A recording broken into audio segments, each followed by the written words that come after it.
Hey everyone, and welcome to today's deep dive. We're going to be diving deep into something that I know you're all interested in because it's absolutely essential for all of us, and that is hydration. That's right. I mean, we all know that we got to drink water, Yeah. but today we're going to uncover just how much it matters for our health and hopefully give you all the tools to make sure you're properly hydrated. Yeah, it's funny. Most of us, we know we need to drink water, but I don't think we really think about what it's actually doing inside of our bodies every second of every day. Yeah, Yeah, good. It's really pretty we're incredible. not just talking about quenching our thirst, right? No, not at all. We're talking about something that makes up roughly about 60% of your body weight and is literally involved in every major bodily function. Oh, break it down for me. What is it doing? Well, think of your body as kind of like a complex machine, right? With all these different moving parts. Water is that lubricant that keeps everything running smoothly. So what happens if we're not getting enough? Do things start to break down? They absolutely do. For example, one of the most vital roles of water is regulating your body temperature when you get hot. Your body sweats to cool down. But sweat is mostly water, so if you're dehydrated, you can't cool down as effectively. That's how people get heat stroke, right? Exactly. It can be very dangerous, but even mild dehydration can have noticeable effects. Like what? Well, let's think about digestion for a second. Water is what helps to break down food and transport nutrients to your cells. So without enough water, you might not be digesting your food properly or absorbing all those nutrients. So even if I'm eating like a really healthy diet, I could be missing out if I'm not properly hydrated. Precisely. And that's not all. Have you ever noticed when you're a little dehydrated, you have trouble concentrating or feeling a little foggy? Oh yeah, all the time. Well, there's a reason for that. Your brain is about 75% water. So when you're dehydrated, it directly impacts your brain function. Things like focus, memory, mood, they can all be affected. So maybe next time I'm reaching for another cup of coffee when I'm feeling sluggish, I should try a glass of water first. It's not a bad idea at all. Water is like a natural brain booster, and we can't forget about detoxification. Your kidneys rely on water to filter waste products from your blood. I always picture them like those little filters in a Brita pitcher, constantly cleaning and purifying. That's a great analogy, and without enough water, those filters can't work as efficiently. Got it. So water is clearly super important. It's Yeah. doing everything, but how do we know if we're getting enough of it? Right, well, is there a magic number? Is there a magic number when it comes to daily water intake? Unfortunately, it's not quite that simple. We've all heard that classic 8 by 8 rule, 8 glasses of water a day. Right. But is there any truth to it? Yeah, I always wonder, where did that come from? It's a good starting point, but it's not a one-size-fits-all solution. Individual hydration needs vary depending on a bunch of different factors. Such as, Well, think about your activity level. Someone who's running a marathon, obviously, is going to need significantly more water than someone who's spending most of their day sitting at a desk. Climate plays a role as well. If you're in a hot, humid environment, you're going to lose more water through sweat. so even if I'm not, hitting the gym, I should still be drinking more on a hot day. Absolutely. And don't forget about things like pregnancy or breastfeeding, which also increase your fluid needs. Okay, so with all these variables, how do we figure out if we're drinking enough water? Well, there are a few simple ways. One of the easiest is to pay attention to the color of your urine. Okay. Pale yellow is what we're aiming for. If it's darker, like more of an amber color, you're likely dehydrated. That's a good tip. Yeah. But what about thirst? Isn't that our body telling us we need a drink? Actually, no, thirst is a sign that you're already somewhat dehydrated. Really? Yeah, it's your body's way of kind of sounding the alarm. So by the time we're feeling thirsty, we're already in trouble. Basically, yeah. So it's much better to be proactive about hydration, drink regularly throughout the day, rather than waiting until your body's like, hey, I need water. Okay, so we need to stay ahead of the curve when it comes to water. Exactly. So speaking of being proactive, how can we recognize the signs of dehydration before it becomes like a serious issue? Yeah, so there are a few early warning signs to watch out for: dry mouth fatigue, infrequent urination headaches. Those are all things I've definitely experienced, but never really connected them to dehydration. Yeah, and it's important to address those signs promptly because if dehydration progresses, it can lead to more serious symptoms like dizziness, muscle cramps, cracked lips. That sounds like a pretty clear sign that something's off. It is, and in extreme cases, dehydration can even lead to heat stroke, which can be really serious. Wow. Okay, so I'm definitely going to be paying more attention to those early signs. So now that we know how to recognize dehydration, let's talk about how to prevent it.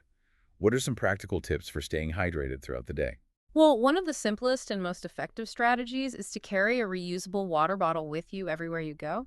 I've heard that before, but I'm terrible at remembering to actually drink from it. Yeah, I know it can be tricky, but think of it as an essential accessory, just like your phone or your keys. Choose a bottle you love, keep it filled, and make it easily accessible. I like that, make it convenient. What are some other easy strategies? Well, if you're someone who tends to forget to drink, setting reminders can be really helpful. You can use your phone's alarm, or there are tons of hydration apps that send you little nudges throughout the day. Oh, that's a good idea. It can really make a difference, And remember, it's all about being proactive, so don't wait until you're thirsty. Make it a habit to just take sips of water regularly throughout the day, almost like it's a background task. Little sips rather than chugging a whole bottle at once. Exactly. And don't forget about water-rich foods. Oh, right, like watermelon? Yes, watermelon, cucumbers, berries, all of those contribute to your overall fluid intake. They're delicious. So it's not just about plain water all the time. Not at all. You can get creative with it. And of course, we can't forget about monitoring our urine color like we talked about. Right. Quick and easy visual cue. It's like a built-in hydration meter. Exactly. Are there any things we should be limiting to maintain optimal hydration? Good question. Well, caffeine and alcohol, while enjoyable in moderation, can dehydrate you. Yeah, that's true. It's not about cutting them out completely, but just being mindful of your consumption and balancing them out with extra water. Moderation and awareness. Exact. This has been incredibly insightful. We've covered so much ground already. But I'm curious to get your final thoughts on why hydration is so important in the bigger picture of health and well-being. You know what I find most compelling is that proper hydration is truly foundational. It impacts everything from our physical energy and performance to our mental clarity, our mood, even our ability to detoxify and protect our organs. And yet, despite its importance, it's so often overlooked. It's like the unsung hero of health. Yeah. We take it for granted until we're feeling those negative effects of dehydration. Exactly. But now we're armed with all this knowledge, so no more excuses. I like that attitude. But before we get too carried away, there is one question I have that I'm sure a lot of our listeners are wondering about too, and that is, what about other beverages? Do they count towards our daily fluid intake? I mean, we're talking about everything from juice and tea to that morning cup of coffee. Do they hydrate us or actually work against us? That's a great question. And, the good news is that many beverages can contribute to your hydration. Unsweetened tea, especially herbal teas, are an excellent choice. I do love a good herbal tea. It's so flavorful. Yes. And calming. Yeah. And a great way to stay hydrated without all the added sugar. What about juice? It seems like it would be hydrating because it comes from fruit, but it's also high in sugar. Yeah, you're right to be mindful of the sugar content. While it does contain water, opting for 100% fruit juice and even diluting it with a little bit of water can be a good way to balance hydration with sugar intake. So moderation and making smart choices. Now, I know we touched on coffee earlier. You mentioned that caffeine can be dehydrating. So does that mean my morning coffee is a no-go for hydration? Not necessarily. While caffeine does have a mild diuretic effect, meaning it can increase urine production, moderate coffee consumption won't actually dehydrate you. Okay, good. I think a lot of coffee drinkers out there were starting to panic. Yeah, no need to panic. The key is to balance your coffee intake with plenty of water. Okay. So a good rule of thumb is to drink a glass of water for every cup of coffee you have. Makes sense. It's all about balance. Are there any other beverages we should be aware of when we're thinking about hydration? We can't forget about sports drinks. They're often marketed as the ultimate hydration solution, especially for athletes.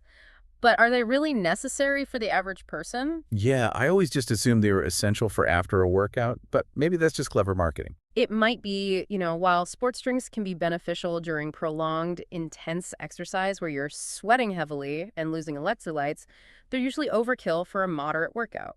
So for most of us, good old-fashioned water is the way to go. Exactly. Water is the most natural and efficient way to replenish fluids in most cases. All right, good to know. Now, before we wrap up this section on drinks, I wanted to go back to something you mentioned earlier, electrolytes. I know they're important for our bodies, but I'm not really sure how they relate to hydration. Can you explain? Sure. So electrolytes are minerals that carry an electrical charge when they're dissolved in fluids like our blood, and they play a crucial role in a variety of bodily functions, including muscle contractions, nerve impulses, and, yes, maintaining fluid balance. So they're kind of like tiny electrical conductors making sure all of our systems are communicating properly. That's a great way to put it. And when we sweat, we lose electrolytes along with water. That's why it's important to replenish them, especially during or after intense physical activity or when we're in hot environments. Okay, that makes sense. So when should we be thinking about electrolyte replenishment? Is it something we need to worry about daily, or is it more relevant in specific situations? Well, for most people, just going about their day, a balanced diet with plenty of fruits, vegetables, and dairy will provide enough electrolytes. So no need to be chugging electrolyte drinks unless you're, training for a triathlon. Exactly. Unless you're an elite athlete or engaging in prolonged intense exercise, electrolyte drinks are probably unnecessary. So again, it's about knowing your own needs and listening to your body. But what about natural sources of electrolytes? Are there good options besides those brightly colored sports drinks? Absolutely. Coconut water is a fantastic natural source of electrolytes. Hmm. I love coconut water. Yeah. It's so refreshing. And hydrating, you can also find electrolytes in foods like bananas, avocados, and leafy green vegetables. So many delicious options. It's amazing how many ways there are to replenish electrolytes without resorting to those processed drinks. It really is. And, this kind of leads perfectly into my final point. The key to proper hydration is listening to your body and understanding your own individual needs. There's no one-size-fits-all solution. What works for someone else may not be right for you. That makes a lot of sense. We've covered a lot of ground today, from the basic functions of water and electrolytes to practical tips for staying hydrated. Right. But how do we put all this into practice and make hydration a part of our daily lives? Well, it starts with awareness. Pay attention to how you feel throughout the day. Are you thirsty? Do you have a headache? Are you feeling tired or sluggish? These could all be signs that you need to drink more fluids. So it's about tuning into our bodies and recognizing those subtle cues. Exactly. And don't forget about those visual cues. Keep an eye on the color of your urine. If it's darker than pale yellow, it's a good indication that you need to drink more. It's like our bodies have a built-in hydration meter. Precisely. And as you become more in tune with your body signals, you'll kind of develop an intuitive sense of when you need to hydrate. It's almost like learning a new language, the language of our bodies. Yeah. I love that analogy. And trust me, it's a language worth learning. I couldn't agree more. Yeah. This deep dive has been incredibly eye-opening. I'm walking away with a newfound respect for hydration and a toolbox full of strategies to make sure I'm giving my body the fluids it needs to thrive. That's wonderful to hear. But before we wrap up, I have one final thought-provoking question for our listeners. If we think about all the incredible things our bodies are capable of, like running a marathon or writing a symphony or even building a skyscraper, what role does hydration play in helping us reach our full potential? Wow, that's a really great question. It really makes you think about hydration not just as this basic need, but as like the key that unlocks our ability to truly thrive. It's the foundation upon which we build our physical strength, our mental strength, our resilience, our creativity. I love that it's like hydration is the fuel that powers our engines and allows us to really push our limits. Exactly. And the beauty is that even small improvements in our hydration habits can make a really noticeable difference in how we feel and how we function. So to all of our listeners out there, we encourage you to make hydration a conscious part of your daily routine experiment. Listen to your body and see how prioritizing hydration can really transform your well-being. And remember, this deep dive is just the beginning of your hydration journey. There's so much more to learn and explore. Absolutely, we've given you the foundation, but the real magic happens when you take this knowledge and you discover what works best for you.